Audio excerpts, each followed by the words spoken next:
these people have loved their jobs.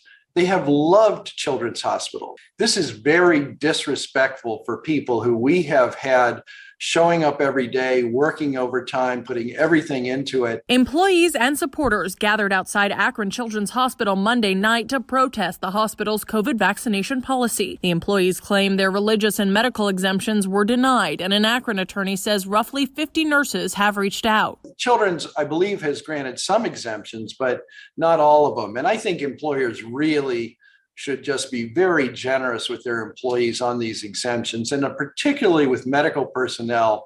In a statement, the hospital's chief operating officer said in part, while the January 11th deadline for our COVID-19 vaccination requirement is firm, we are working with those employees who have expressed in good faith their commitment to be fully vaccinated. Those employees for which we have no record of vaccination or exemption were notified on Friday that they will be placed on unpaid leave. This will not happen without a one-on-one meeting between an employee and manager. New data from the Department of Health and Human Services shows hospitalizations in the U.S. have hit a record high of more than 145,000 people, a number that has doubled from 2 weeks ago. The Ohio Hospital Association's latest data shows the number of hospitalizations are up more than 40% from 21 days ago. Hospitals have been operating at pretty high capacities for several months now. The association says amid lawsuits, some Ohio hospitals have stuck with their mandates, while others have made accommodations, oftentimes putting in added safety measures. I think the workforce challenges are definitely very much a concern. It's probably the concern we have as